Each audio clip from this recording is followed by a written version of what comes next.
pessoas verão a tempestade aproximar-se e fugirão antes de começarem as prisões. E Jesus ordena especificamente que façam isto em Mateus 24. O que estiver no telhado não desça para tirar alguma coisa de casa, e o que estiver no campo não volte atrás para buscar a capa. Não pares. Não arrumes, não penses, simplesmente corre. E alguns obedecerão. Fugirão para áreas selvagens, montanhas, grutas, regiões remotas onde o alcance do sistema é mais fraco. E nesses lugares de esconderijo formar-se-ão comunidades. Crentes que rejeitam a marca, que escaparam das cidades, que estão a sobreviver fora da rede. Esta é a igreja subterrânea da tribulação. Em 2019 viajei à Colômbia, às selvas da Amazônia, para investigar comunidades indígenas que vivem completamente isoladas do mundo moderno. Conheci um missionário chamado Padre Miguel, que trabalhara ali durante 30 anos. Mostrou-me como essas comunidades sobrevivem sem eletricidade, sem tecnologia, sem qualquer ligação ao sistema econômico global. Jung disse-me numa noite, enquanto ouvíamos os sons da selva, se o mundo colapsasse amanhã, este povo nem sequer saberia. Vivem como viveram durante 1000 anos e são felizes, são livres. Vês o contraste, vês a ironia, num mundo hiperconectado, em que todos dependem do sistema para sobreviver, ainda há lugares e pessoas que vivem fora dele, e quando chegar a tribulação, esses lugares serão refúgios. Mas aqui vem a quinta revelação, e esta é extraordinária. Para alguns desses refugiados haverá provisão sobrenatural, e não estou a falar metaforicamente, estou a falar de milagres literais, tangíveis, como os que vemos no Antigo Testamento. Permite-me explicar. Lembras-te da história de Elias? Quando a rainha Jezabel estava a caçar para matar, Deus ordenou que se escondesse junto ao ribeiro de Querite. E ali, nesse lugar oculto, Deus enviou corvos-pássaros que lhe traziam pão e carne 2 vezes ao dia. Reis 17 registra. E os corvos lhe traziam pão e carne pela manhã, e pão e carne à tarde, e bebia do ribeiro. Pássaros trazendo comida 2 vezes ao dia, todos os dias. Isso não é natural, é milagroso. E Deus sustentou Israel no deserto durante 40 anos com maná do céu. Pode sustentar o remanescente da tribulação. Também tenho testemunhos de missionários que presenciaram provisão sobrenatural em situações extremas. Em 2012 conheci no Uganda um pastor chamado Joseph, que me contou como a sua congregação sobreviveu durante a guerra civil. Não tínhamos comida, disse-me. Não tínhamos água, oramos. E no dia seguinte apareceu um caminhão com provisões. Ninguém sabia de onde vinha. O condutor disse que sentira uma voz a dizer-lhe para vir à nossa aldeia. Não sabia por quê, mas veio e salvou-nos. Casualidade? Coincidência? Eu já não acredito em coincidências. Para aqueles em esconderijo durante a tribulação, cada dia será uma batalha não só física, mas espiritual e mental. A fome, o frio, o medo constante de serem descobertos, a tentação de render-se, de sair, de tomar a marca apenas para cessar o sofrimento. Mas resistirão, porque sabem que a alternativa é a condenação eterna. Contudo, nem todos se esconderão. Alguns crentes terão um chamado diferente, e isto leva-nos à 6ª revelação, algo que a maioria dos cristãos interpreta completamente mal sobre o livro do Apocalipse. Em 2018 tive uma conversa em Jerusalém com um rabino messiânico chamado Daniel Asherf. Estávamos no Monte das Oliveiras, olhando para o Monte do Templo, e disse-me algo que mudou a minha compreensão do Apocalipse para sempre. Jung, sabes quem são realmente os 144.000, selados das 12 tribos de Israel? Respondi, repetindo o que lera 1000 vezes. Sim. Mas sabes por que estão selados? Sabes qual é a sua missão? Eu não sabia. Não, realmente. Estão selados para proteção, explicou. Apocalipse 7 e 9 deixam isso claro. Durante certos juízos, pragas, gafanhotos, tormentos demoníacos não podem tocar nos selados. São intocáveis até que o seu trabalho termine. Permite-me revelar-te isto, porque é crítico. Durante a tribulação haverá um grupo específico de crentes que não se esconderá, que não fugirá, porque terá proteção sobrenatural. Os 144.000 judeus selados, 12.000 de cada uma das 12 tribos de Israel marcados na testa com o nome de Deus, e a sua missão é pregar, proclamar, profetizar. São evangelistas sobrenaturais que percorrerão o mundo durante a tribulação, imunes às tentativas do anticristo de os matar até que Deus diga que o seu trabalho está completo. São como as duas testemunhas de Apocalipse 11, acrescentou o rabino Daniel, intocáveis, invencíveis, até que o seu testemunho esteja completo. E aqui está o extraordinário, as duas testemunhas. Apocalipse 11 descreve algo que, durante séculos, pareceu impossível, fantástico, mas que agora, com o que sabemos sobre genética, tecnologia, física quântica, começa a fazer sentido de maneiras que nunca imaginamos. Deixa-me contar-te sobre uma viagem que fiz em 2010 a Jerusalém. Não era a minha primeira viagem ali, acredita. Estive nessa cidade provavelmente 50 vezes ao longo da vida. Mas essa viagem foi diferente. Eu tinha contactado um físico israelita, um homem brilhante chamado Dr. Eliezer Steinberg, que trabalhava no Instituto Weizmann de Ciências. Ele desenvolvera uma teoria fascinante sobre os milagres bíblicos a partir de uma perspectiva de física quântica. Reunimos-nos num café no bairro alemão de Jerusalém, um lugar tranquilo, com árvores e pássaros a cantar. Lembro-me que era uma manhã de maio, o sol brilhava, e o Dr. Steinberg usava uma quipá azul e óculos grossos que faziam os olhos parecerem enormes. Jung, disse-me enquanto mexia açúcar no seu café turco, a ciência moderna está a descobrir que o universo é muito mais estranho do que pensávamos. A física quântica mostra-nos que a realidade não é fixa, que o observador afeta o observado, que partículas podem estar em dois lugares ao mesmo tempo, que a informação pode viajar instantaneamente através de distâncias infinitas. E o que isso tem a ver com as duas testemunhas? Perguntei. Tudo, respondeu. Apocalipse 11 descreve dois profetas que, durante 1260 dias, 3 anos e meio, pregam em Jerusalém, e a qualquer um que tente feri-los, fogo sai das suas bocas e devora os inimigos. Tem poder para fechar o céu para que não chova. Tem poder para converter água em sangue, para chamar pragas. Soa impossível, comentei. Soa impossível com a nossa física atual, corrigiu-me. Mas se esses homens pudessem manipular a realidade a nível quântico, se pudessem aceder a dimensões que não percebemos, então tudo o que João descreve seria não só possível, mas lógico. Essa conversa obcecou-me durante anos, porque aqui está a 7ª e última revelação, a mais impactante de todas. Durante a tribulação, alguns crentes experimentarão poderes sobrenaturais, não porque sejam especiais, mas porque Deus tem uma missão específica para eles. As duas testemunhas profetizarão em Jerusalém, intocáveis durante exatamente 1260 dias. O anticristo tentará matá-las, não poderá. O falso profeta tentará, falhará. Exércitos atacarão e falharão até ao tempo designado.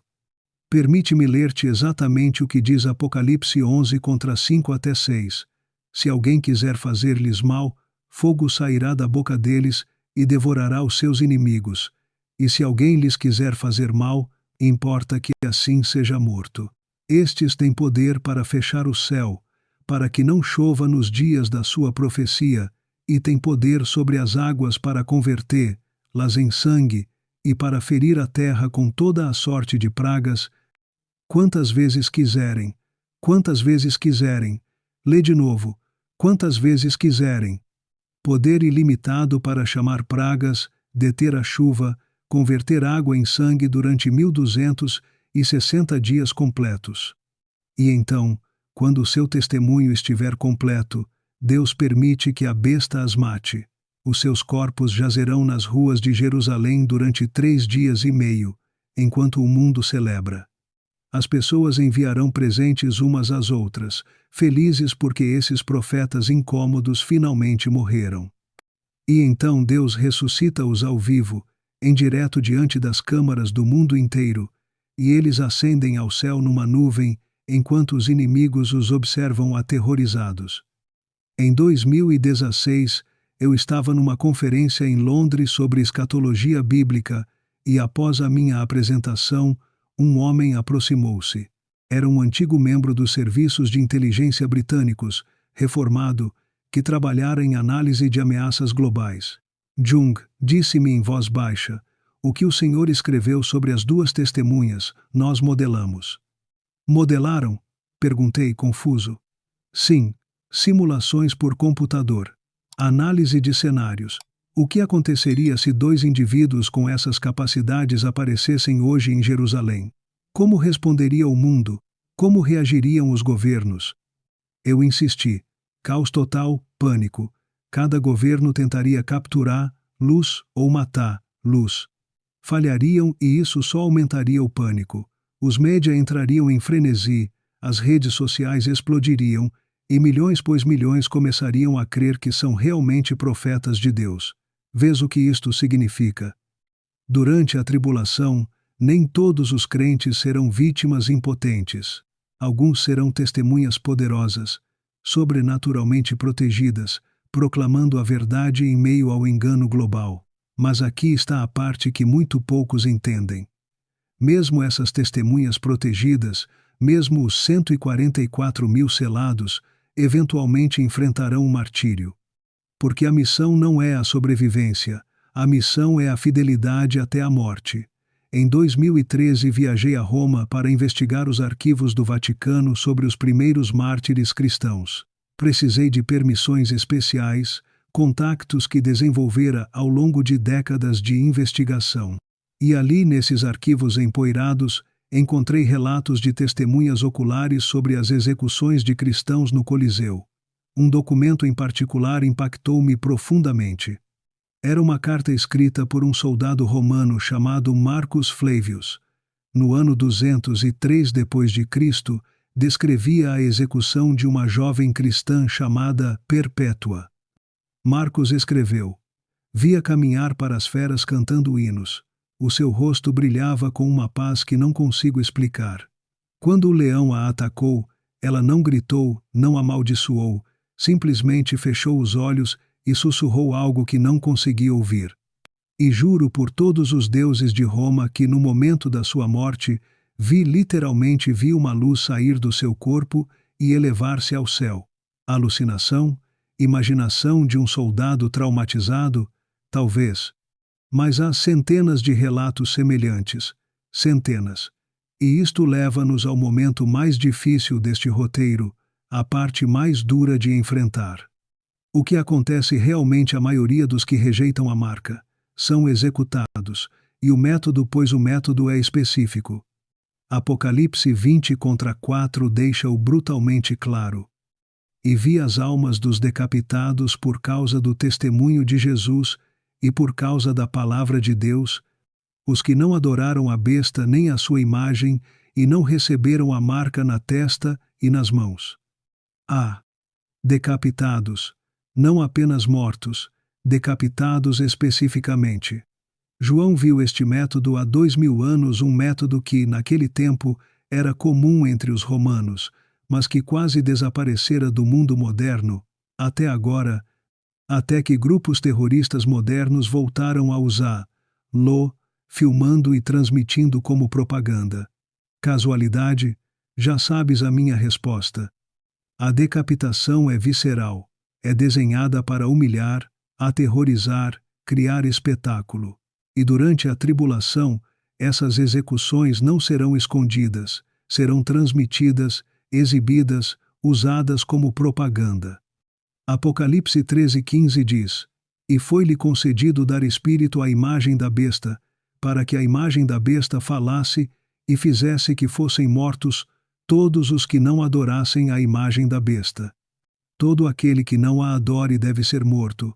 Não é perseguição em pequena escala, é extermínio sistemático de qualquer um que se recuse a cumprir. Mas aqui está o que o carrasco não entende, o que as multidões que observam não veem.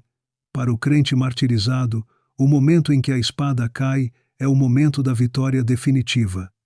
2 Coríntios 5:8 explica: confiamos e preferimos estar ausentes do corpo e presentes com o Senhor. Ausente do corpo, presente com o Senhor.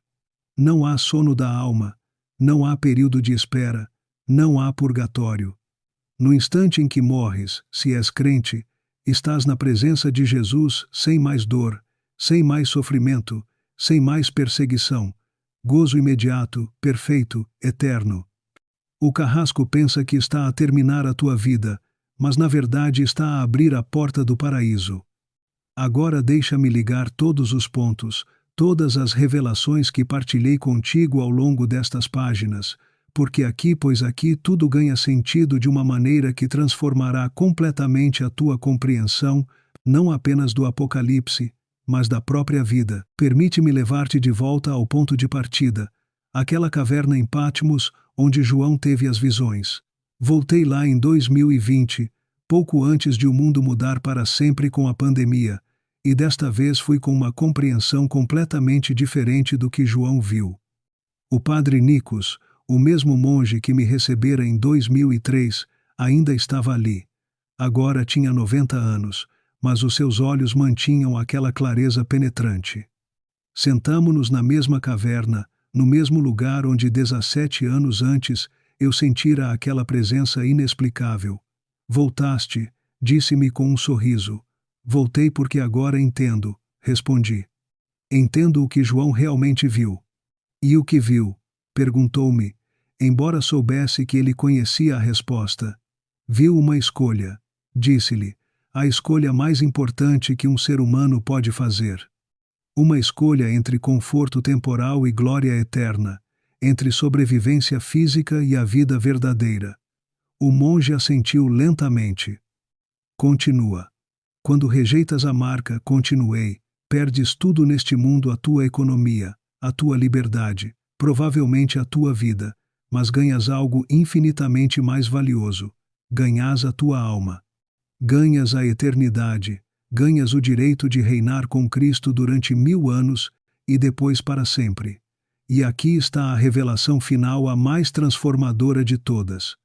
A recompensa por rejeitar a marca é tão extraordinária, tão incompreensivelmente gloriosa, que faz com que o sofrimento temporal pareça absolutamente insignificante. Apocalipse 20:4-6 descreve: E vi tronos, e sentaram-se, sobre eles os que receberam poder de julgar. E vi as almas dos decapitados por causa do testemunho de Jesus e por causa da palavra de Deus, os que não adoraram a besta nem a sua imagem, e não receberam a marca na testa nem nas mãos, e viveram e reinaram com Cristo durante 1000 anos. Bem-aventurado e santo é aquele que tem parte na primeira ressurreição. Sobre estes a segunda morte não tem poder, mas serão sacerdotes de Deus e de Cristo e reinarão com ele 1000 anos. Deixa-me decompor para ti, porque isto é extraordinário.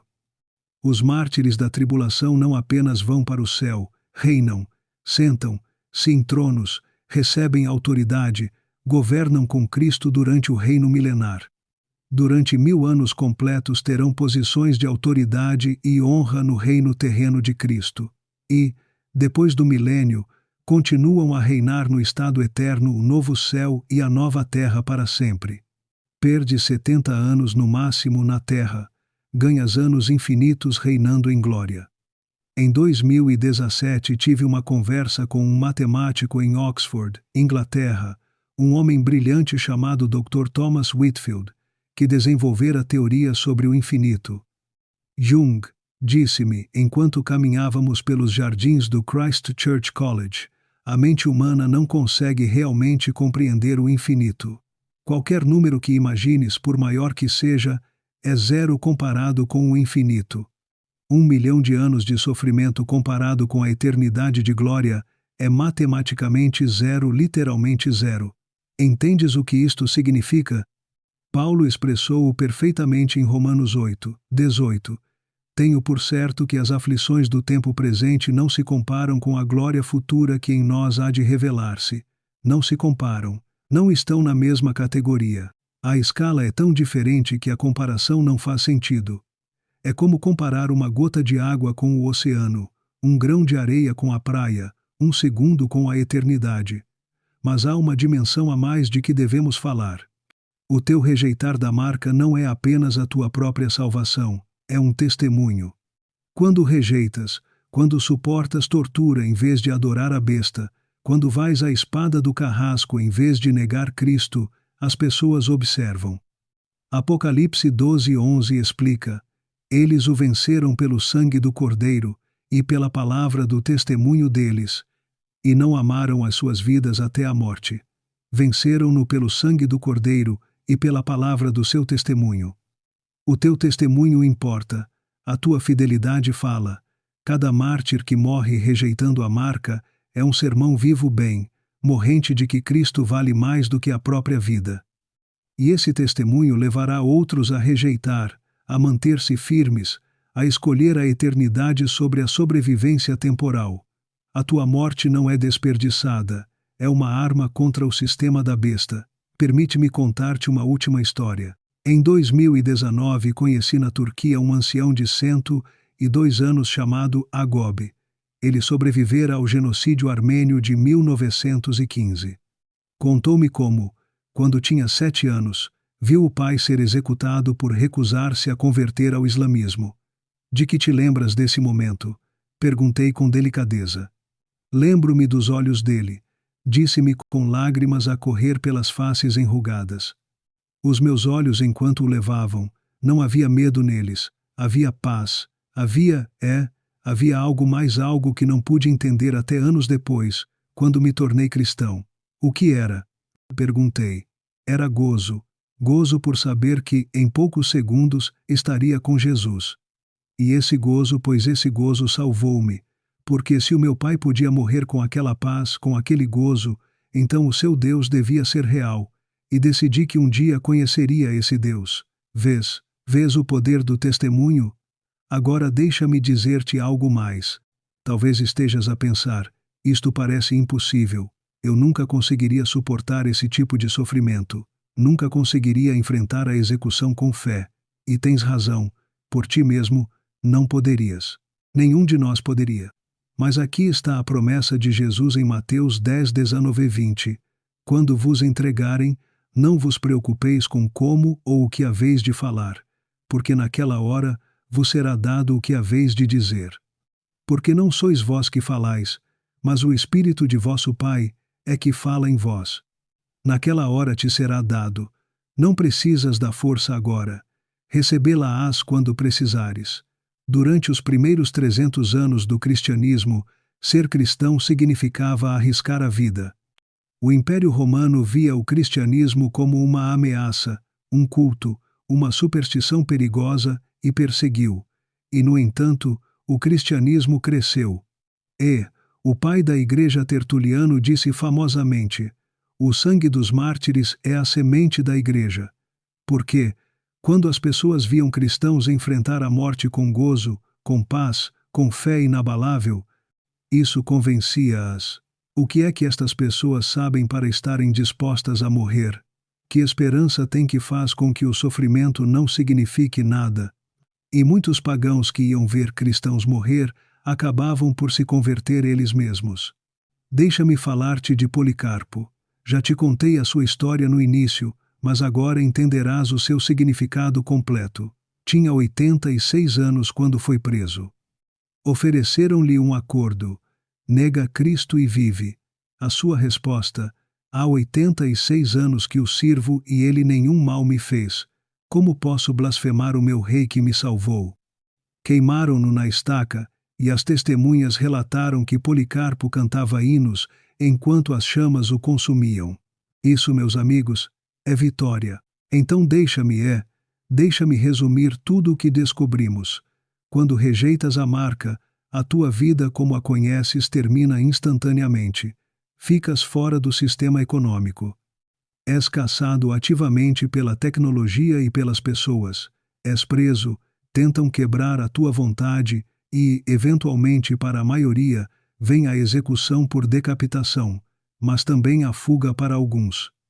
Há esconderijos nas montanhas, há provisão sobrenatural, há proteção divina para os 144.000 e para as duas testemunhas. Há testemunho poderoso que converte almas mesmo em meio à perseguição. E no final, há uma recompensa tão gloriosa, tão incompreensivelmente magnífica, que faz com que todo o sofrimento valha a pena infinitamente reinar com Cristo para sempre. E o que acontece se tomares a marca? Apocalipse 14 contra 9 até 11 é claro. Condenação eterna, sem escape, sem perdão, tormento permanente. A escolha não poderia ser mais clara. 70 anos de conforto seguidos de tormento eterno, ou 70 anos de sofrimento seguidos de glória eterna. Qual escolherás? Porque essa escolha está a chegar. Os sinais estão aqui, os sistemas estão a estabelecer-se, o padrão que João viu há 2000 anos está a manifestar-se diante dos nossos olhos. E quando chegar esse dia, quando te enfrentares a essa escolha, lembra-te das palavras de Jesus em Mateus 16, 26, que aproveita o homem ganhar o mundo inteiro e perder a sua alma. Este é o aviso final de Jesus, e agora tu o conheces.